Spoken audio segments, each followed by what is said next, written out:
சமீப காலமா நவீன கால உலகத்துல எல்லா நாடுகளுமே அவங்க நாட்டுகளுக்குள்ள இருக்கிற கோடிக்கணக்கான மக்களை காப்பாத்துறதுக்காக அவங்களுடைய இராணுவ தளவாடங்களை வலிமைப்படுத்துறதுல கவனம் செலுத்துறாங்க.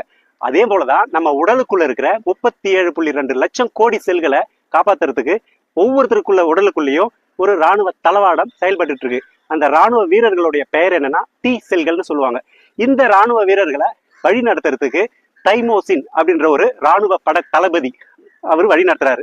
இந்த தைமோசின் என்ற ஹார்மோன் தான் அவர் என்ன ரோல் பண்றாரு அப்படின்னா, எப்படி ஒரு நாட்டுக்கு வெளியே இருக்கிற அந்நிய சக்திகள் தங்களுடைய நாட்டுக்குள்ள இருக்கிற மக்களை துன்புறுத்தும் பொழுது காப்பாற்றுவதற்காக இராணுவமா செயல்படுறாங்களோ, அந்த மாதிரி டி செல்கள் என்ற இராணுவ வீரர்களுக்கு படை தளபதியா இருந்து ட்ரைனிங் கொடுக்குறாரு. நம்ம உடலுக்கு வெளியே இருக்கிற அந்நிய சக்திகள், பாக்டீரியா, வைரஸ், பூஞ்சை இது எல்லாமே வந்து நம்ம உடலுக்குள்ள வந்தா வர்ற வழியிலே தடுத்து அவர்களை அழிக்கணும் அப்படின்றதுக்காக இராணுவ வீரர்களுக்கு ட்ரைனிங் கொடுக்கப்படுது. எந்நேரமும் ட்ரைனிங் கொடுத்துக்கிட்டே இருப்பார். இந்த தைமோசின் ஹார்மோன் குறையறதுக்கு காரணம் என்னென்ன தெரியுங்களா? நம்ம நேரம் தவறி சாப்பிட்றது, ஜங்க் ஃபுட் சாப்பிட்றது, சரியா தூங்காம இருக்கிறது, இந்த மாதிரி லைஃப் ஸ்டைல் ஹேபிட்ஸ்ல பிரச்சனை வரும்போது தைமோசின் ஹார்மோன் குறைவா சுரக்க செய்யுது. இந்த தைமோசின் ஹார்மோன் குறைஞ்சா சின்னதாக ஒரு தூசு பட்டா கூட உடனே காய்ச்சல் வரும், இன்ஃபெக்ஷன் ஆகும். ஸோ இந்த நிலைமை நீங்க வராமல் இருக்கணும்னா நம்ம தைமோசின் ஹார்மோனை நல்லா வச்சுக்கணும்னா நம்மளோட லைஃப் ஸ்டைல் ஹேபிட்ஸ் வந்து மாத்திக்கணும். இதை பத்தின முழுமையான தகவல்கள் வேணும்னா கீழே இருக்கிற வீடியோல முழுசா கொடுத்துருக்கிறேன், பார்த்து பயன்பெறுங்க. நம்ம சேனலை சப்போர்ட் பண்ணுங்க, லைக் பண்ணுங்க, ஷேர் பண்ணுங்க. நன்றி.